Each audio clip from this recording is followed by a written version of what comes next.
Pag nakikita ko pa yung mga kabatch ko dyan, parang naiinggit, ganun. May income po siya, yun po, nakakatulong po, binibigay nila kala mama. Sinishare niya din kila mama mo yun. Para po sa mga gastusin. Oo. Kalahati pa po naman po papunta pa kay mama, panggamot po. Good day mga kalingap, ngayong araw ay nandito tayo kahit medyo masama yung panahon. At hapon na, 4 PM na po ng hapon, nandito po tayo kila Micaela.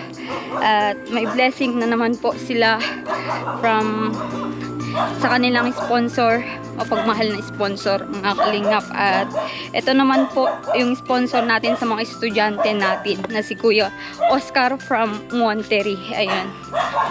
Kumustahin din natin si Micaela kung nandyan na mga kalingap. At Monday ngayon, sana andyan siya. Micaela! Ay, pasok po. Hindi ba uwi ngayon? Ay, kakaalis lang po kanina. Kakaalis lang? Po. Baka po naglilinis yun ngayon. Oh, okay. Naglilinis sa school, pero babalik din naman. Awan ko, mamaya pa po siguro. Doon tayo kay nanay, di ko naririnig yung sinasabi ni nanay. Hindi po nagpasok maghapon. Hindi nagpasok maghapon. Tapos, Anong ginawa niya po maghapon? nagparagagawa ng lesson plan. Naghiram siya ng laptop dun sa kaklase niya. Kaalis lang ngayon, siguro, sinat ni ma'am nung may-ari na hindi pwedeng mag-absent malinis. Okay. Kaalis lang po. Kakaalis niya lang. Paano kaya yun? Anong pangalan nito, Nay? Si Karen. Dito ka kasi may pabigay ako kay ate mo. Dito si Karen, mga kalingap po, kapatid ni Micaela. Kumusta naman yung buhay niyo, Karen? Ganun pa din po. Ganun to din. Si ate mo, kumusta yung pag-aaral niya? Busy po ngayon si ate. Busy sila ngayon. Kaya wala siya, Opo. Ayan, pumayag naman si Karen na siya muna yung interviewin natin at wala si ate niya. Alangan naman na pupuntahan natin sa school Busy pala siya. May anong ginagawa nila doon? Ano po ata, mama naglilinis ba? Naglilinis po, okay. kakatapos lang po niya magawa ng lesson. Okay, oo. Yun yung gawain niya kada hapon, di ba? Opo. Maganda't wala silang pasok ngayon. Hindi ko po sure kung ngayon. Nag-absent. Kailangan siguro, Exam na naman pala nila ate mo, di may babayaran na naman. Opo. Oo, sakto nandito ako at para ipaabot yung allowance niya. Ayan, nabigay po ni Kuya Oscar from Monterrey. Ayan, siya po yung nagpapaabot din ng mga tulong sa iba nating estudyante na kagaya ni Robin. Ayan, kumusta Karen? Nainip ka na ba dito? Dito na ako sa bahay. Oo, ikaw yung tagaluto nila, ito yung kapatid ni ni Micaela, mga kalingap na Opo po tayo. Hindi, okay lang. Sanay naman na ako. Yan. Anong ginagawa naman ni mama mo? Anong pinagkakaabalan niya? Wala po.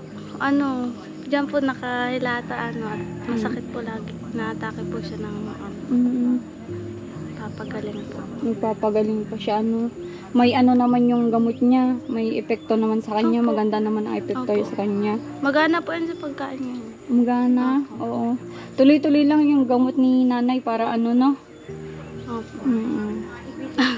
Sa iyo, Karen, bilang kapatid ni Micaela, anong masasabi mo sa attitude naman ni ate Micaela sa inyong magkakapatid? Mahaba po ang pasensya ni ate sa amin. Talaga? Bilang panganay po. Kakatuwa naman. Tapos ano pa yung mga attitude niya bilang anak nila mama mo at papa mo? Sa bahay, pag kumari po may income po siya, yun po, nakakatulong po, binibigay nila kala mama. Sinishare niya din Opo. kila mama mo Para yung... po sa mga gastusin. Oo, kagaya ng mga sinishare namin sa kanya na Opo. pang-allowance, sinishare niya din sa nanay mo para sa... Kalahati pa po naman po papunta pa kay mama, panggamot po, ganun. Oo, bait talaga ni Micaela, Oo, responsableng panganay. At karamihan naman ng panganay na alam ko ay ganyan kababait. Ikaw ba ay pang ilan? Pangalawa po. Pangalawa, oo. Ikaw, ang pangalan mo ulit? Karen. Karen. Ikaw, Karen, yung mo, plano mo din sa mga kapatid mo? Pagkatapos mo ng pag-aaral mo? Pag nakatapos po ako, ano po, yung sumunod naman po sa akin, yun naman po ang tutulungan ko makapag-aral. Tapos si ate mo Micaela, siya yung tutulong sa iyo. Opo. Ang ganda ng agwat nyo kasi ano? Ilang taon ka na? Ano po, 18, 18 si Micaela. 20 po. 20 di 2 years yung gap age nyo. Oo. Tapos yung pangatlo, Mga 16 po, 16. 16. Yun yung lalaki. Opo. Okay, oo. Ang gaganda ng pagkaagwat ng taon nyo na ano ginawa ni mama mo. Ano? Kasi marunong siya sa ano family planning. Maganda yan. Kaso nga lang, sana ay stop na at ang hirap baga ng buhay. Opo. Oo. Lalo na po ngayon. Sa ngayon, Micaela, ano ba yung talagang pinaka-income ng tatay mo? Kasi siya lang naman yung tatrabaho. Ngayon po wala kasi yung wala naman po ngayon danawan kasi yung mga naano pa lang po wala ring anihan. Yan, sideline po, mga nagtatabas po sa katabagwangan, ganun. Magkano naman ang arawan niya? Ano po, 500 po. 500. Medyo mataas na ngayon ang bigayan sa pagtabas lang, ano? Pagdamo-damo ba yun? Opo, pagtatabas. Oo. Ano yun? Nakakontrata ba? O meron lang araw na Arawan talagang... lang po. Arawan lang. Depende po kung wari halimbawa na ano lang po, pag isang araw lang po, yun lang po, another na kinabukasan po, wala na naman po trabaho, ganun. Sa'yo, ano... Yun, limot ko na naman yung pangalan mo. Si Karen po. Oo, si Karen. Si Micaela kasi yun lagi kong naiisip yun. Si Karen, noon bang pinatigil ka, Karen, hindi ba nagsama yung loob mo, yung parang nagtatampo baga na Ay, hindi naman po, wala naman po kasi choice. walang choice, ano? Opo. Naintindihan mo naman yung hirap, ano? Mahirap din po. Tsaka naintindihan mo naman yung kalagayan ni mama mo. Pero po sa next year, mapasok po talaga ako. Sinabi ko na din po kay mama. Sure na yun. Oo. Ano po kasi, baka po din po, mag-SA din po ako. Sana po, makapasok din po Oo. sa eskwela. Student, ano, assistant. Oo. O sa mga gustong tumulong kay, ano, kay Karen, no? Wala pang may handle sa kanya mga kalingap. Baka gusto nyong eskolaran si, ano, kasi, pwede naman, Karen, pwede kong kausapin yung sponsor na ate mo. Siyempre, pag-graduate na siya, di ba, next year. Kung gusto niya na sa iyo ipagpatuloy yung, ano, kas assistant na binibigay niya. Salamat po. Oo. Hayaan mo, ano, sabihin ko, no? Kung pwede at sa mga estudyante lang naman siya tumutulong. Opo. At sa may nararamdaman, kagaya ni nanay, natulungan niya din ng one time, di ba? Opo. Oo. Anong ulam niyo? Anong hinahanda mong ulam niyong gabihan? Maghahanap pa po ng gulay. Magugulay ka? Saan ka magugulay dito? Maghanap po ng mga talbos-talbos, ganyan. Saan ka magtatalbos dyan sa likod niyo? Po sa may, ano po kami dyan, may kaingin po si Papa dyan. Ah, okay. Dyan sa likod. Opo. Oo. May pakiusap sana ako kasi may isang sakong bigas doon na dala ko sa inyo. Ay, salamat po. Oo. Di ko lang alam kung paano ko ipasok dito kasi wala yung kung mister ko ay may pinuntahan. Opo. O may binablog din doon sa may ano bundok. Kaya kung sino kayang pwedeng magbuhat doon. Nasaan po sa mga? Indyan. Kaya mo yun? Hindi ba? Hindi nga. Wala po kasi dito sila, mga kapatid ko. Wala ano? Tayo na lang kaya. Buhatin natin dalawa kung ano. Ayan, kami na lang mga kalingap magbuhat doon sa bigas na dala ko. Kasi may dala ako. Akala ko nandito si Micaela. At mapatulong din tayo. Kasi kung antayin pa natin sila Marcos, ay talagang gabi na po yun. Napupunta dito kasi medyo bundok po yung pinuntahan nila ngayon. Ikaw ba, ano Karen, ano ba yung ano, yung plano mong course sa pagpasok mo ngayong ano? Ano po, mag-e-educ na lang po siguro ako kasi para pag nag-educ po ako, may chance pa po ako makapag-exam sa pagpupulis. Oo, totoo yun. Sa, anong tawag doon? Ano yung exam na yun? Sinabi ko na dati doon sa tinutulungan ni Marcos yun na pwede yun. Kasi kung graduated ka ng ano, teacher, pwede kang kumuha ng limot ko. anong exam yun? Hindi ko din po alam. Ano lang po lang, may nag-recommenda lang po sa akin na gano'n na. Merong ganun. Pwede yun, mag-exam ka ng ano. Pwede ngang kahit criminology natapos mo, pwede kang mag-exam, mag-board exam para maging instructor ng college, ganon. Pwede kang magturo. Yun din yung maganda mga kalingap na kahit iba yung graduate mo, pwede kang mag-exam ng mga ganong bagay para makapagturo ka or magpulis ka kung gusto mo magpulis. Kaso nga lang, sabi nila pag graduated ka ng teacher, tapos mag-exam ka ng pampulis, ay hindi tataas yung ranggo mo, parang sa office ka lang daw, hanggang PO1 lang daw yung pwede. Ayan, okay lang sa'yo yun, kahit hindi tataas yung ranggo mo. Okay lang Alam yun? po yan. Oo. Basta sa opisina, no? Bagay mo din naman, Karen, maging pulis. Pero si ate mo hindi niya, kasi sobrang payat, sobrang Stress po. Oo. Buti din nagkakasakit sa ate mo sa niya. Ano po, mapapagodin po.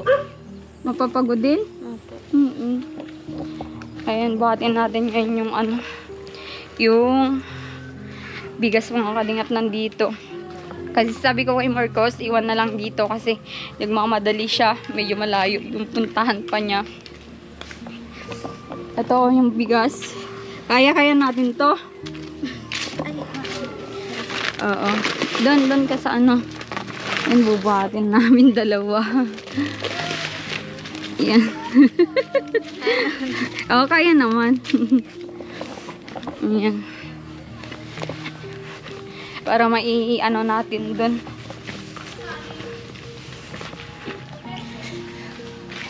Medyo mabigat lang pero kaya naman.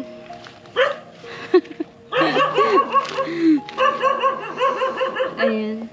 Magtatagal ba sa inyo to, Karen? Yung isang sakong bigas na ganyan?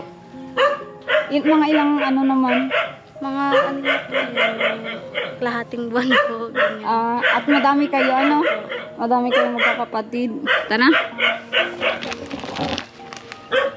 Ay. Medyo madulas nga lang. Wait lang. Tapos yung mga lalaki dun. Ginaganyan yata yun. Parang may kapitan. Ganyan. Iloob mo.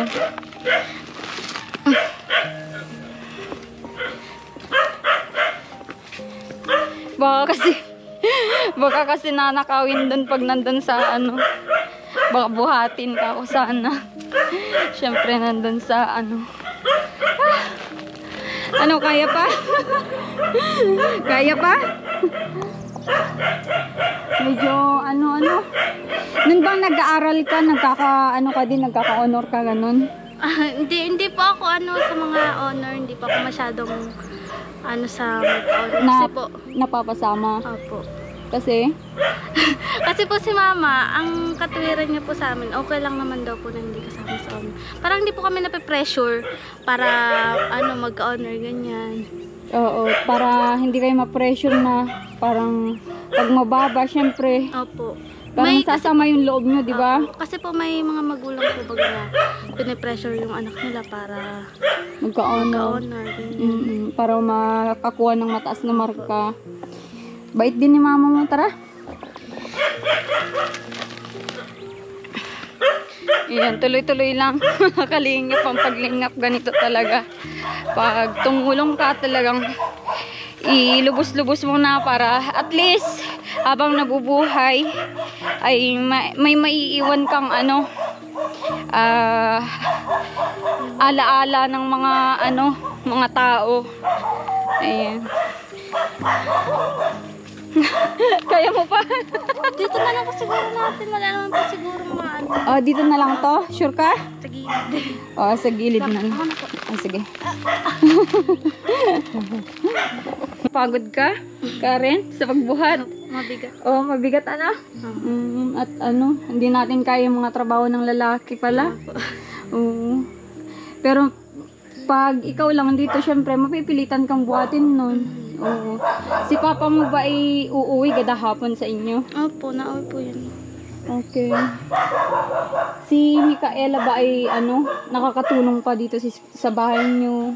Ano po, ang gawaan na lang po niya lagi ay pagkaka-uwi niya po, mabihis na naman po siya. Tapos pupunta po sa taas para maglinis. Tapos pag-uwi niya po dito, magawa naman po ng lesson plan, ganyan. Oo. Kaya hindi na din po nakakaano. Hindi na din nakakatulong Pero okay lang din naman sa iyo na ikaw yung tagagawa nila dito. Opo. Hindi naman yun parang nagtatampo ka. Syempre, ikaw yung laging nauutusan. Hindi po. Ano naman po yun, pag matured ka na po, na talaga. Parang, alam mo na sa sarili mo may obligasyon ka din po talaga. Totoo yan. Totoo yan, Karen. Ang galing magsalita si Karen. Mas maano ka pa kay ate mo, Micaela. Kasi si Micaela, medyo nahihiya sa harapan ng camera. Ako din po. Ah? Ako din po. Lang, parang nasanay na lang din po. Anak ko sila po. Sino? Parang nasanay na lang din po. Oo. Na Binuhat na ni papa mo palang. Ganda yan. Ayan. Salamat tayo. Nabuhat mo po. Ayan, pasalubong ko po sa inyo yan. Maraming po salamat. Opo. Para makatulong din sa inyo, para hindi na mag-isip sila mama at papa mo ng pangkain nyo ng ilang Bigas po. linggo. Galing ka sa trabaho, tay? Sipag din ng papa niya, Simula't simula ba ganyan kasi pag si papa nyo? Siya lang po? ba yung talagang nagpo-provide dito sa bahay nyo? Nung magaling pa po si mama na tinutulungan naman po ni mama. Ganyan. Oo. Kasi nabalitaan ko, nagsisilbi pala dito sa barangay nung hindi pa siya. Secretary po siya dito sa Purok 7. Okay. May sahod din naman yung ganon. Wala po, lang po talaga. Parang voluntary. Okay. Kala ko may sinasahod nun yung mga ganyan sa Ayan, sa wakas na video na din kita kasi dati ayaw magpa-vlog ni Karen, mga kalingap, mahiyain. Nahiya po. Oo. Sabi kasi ni Mr. ko may kamukha ka, kasi may tinulong kami dati si Dagay. Kung napanood mo yon. Hindi. Kaso Ngayong mga vlogs nyo lang po. Oo. Kasi yung tinulungan namin nun, may din yun. Yun, pinagamot namin kasi yung may nararamdaman. 12 years old pa lang nung nahanapan ko siya. Sabi niya, hawig ni Dagay. Sabi ko oo nga, medyo hawig ni Dagay. Pero ikaw singkitin ka, yan ay hindi naman. Saan ba yung school mo? Magiging school mo dyan din sa eskwelahan ni ate mo, Dyan din po. Oo. Hindi na po magastos. Kasi wala naman pong pera. Wala naman pong pera igagastos. Sa diet po, ang plano po sana namin dati ni ate, kung hindi pa ako mag-aaral ngayon, siya pong magpapaaral sa akin sa diet. Okay. Yung gusto ko pong course ang kukuhain ko sa diet po. Criminology sana. Pero po ngayon, sayang po kasi yung taon. Tapos, pag nalabas po, hindi na po ako masyado ngayon naglalabas kasi, pag nakikita ko pa yung mga kabatch ko dyan, parang naiinggit, ganun. Kasi sila ganun. Nag-aaral na. Grabe, mga kalingap. Tapos parang, syempre, nahihiya ka. Nandito ka lang na hindi mo naipagpatuloy yung mo. Nahihiya. Oo, nahihiya na nalulungkot, di ba? Napapaiyak na si Karen, mga kalingap. Pero hayaan mo, Karen, kung may tutulong kami sa pag-aaral mo next year, ipag-pray nyo lang, pag-pray natin na nandito pa kami. Syempre, dito kami nga tumutulong sa inyo. Ipagpatuloy natin yung pwede kong kausapin yung sponsor na ate mo, kung pwede ka din niyang maisingit, Oo. Salamat po. Oo. Ngayon, ibigay ko tong allowance ni ate mo. At sa ngayon naman ay wala siya, di ba? Kakaalis lang po kami. Oo. Sayang wala nga siya. Para naman sana makita sa camera, syempre. Ito ay allowance. Tapos yung bigas is from Kuya Oscar. Ito Salamat po. Salamat po, Sir Oscar. Salamat din po, Ma'am Alma. Oo. Wag mo na akong imam. Ate na lang. Apo. Oo, kasi Salamat po. naiilang ako sa mom ay. Oo. Salamat po. Malaki po tulong po to para kay ate. Lalo na po ngayon. May clearance po sila ngayon. Tapos may exam, naman di ba? po. Opo. Oo. Malaking tulong sa kanya yan. Tsaka po yung bigas din. Hindi na po bibilin mamaya. Na naman ang 1 kilo. Ba't nagpapa 1 kilo lang kayo? Opo. Grabe, 1 kilo, isang araw po, hindi pa nga, 2 kilo po, bali 2 kilo sa isang Oo. araw. Pero papayag ka na kung pumayag si Sir Oscar or ibang sponsor natin, payag kang ma-videoan, syempre may gas assistant ka na. Okay lang. Opo. Para makatulong din sa pag-aaral mo. Ano? Bakit ngayon hindi ba pwedeng pumasok ngayon? Ano po, ang sabi po kasi nila, ang hirap daw po ng pahabol-habol po, ganyan. Tapos syempre po si mama nagpapagaling pa, kailangan po talaga ng, tal po ngayon si ate, hindi na nakakatulong. Wala pong asa yung mga kapatid ko, napasok din po yan. Wala pong magluluto dito, ganun po. Oo, tsaka maliliit pa yung mga kapatid mo, ano? Kailangan pa po talaga ng ano. Oo, ng alalay. Oo. Sige na, Karen, salamat sa, sa pag-interview sa'yo ngayon. Pumayag ka, sige. Sa susunod, malalaman mo kung paano yun, kung pumayag nga ba, ano? Okay. Salamat. Sige, salamat. And mga kalingap, may napasaya na naman tayo na pamilya, syempre. At sa tulong po ito ni Kuya Oscar from Monterrey. Siya po yung tumutulong talaga kila Micaela. Dati po siya po nagbigay ng cellphone, ng allowance, ng groceries, bigas din po pinabigay niya dati. At thank you so much Kuya Oscar sa walang sawang pagtulong sa mga estudyante kagaya ni Micaela. At sana madami pa kayong matulungan kagaya nila na grabe pong nangangailangan din po ng tulong at nagsusumikap balang araw makapagtapos sa kanilang pag-aaral. At sana suportahan nyo yung video natin mga kalingap para ipagpatuloy po natin yung mga nasimulan natin na pagpasaya ng ating mga kababayan. At support nyo din po Marcos TV channel sa aking Facebook page, Alma Vlog, at dito sa channel natin na Commander ni Marcos. Thank you so much. God bless po.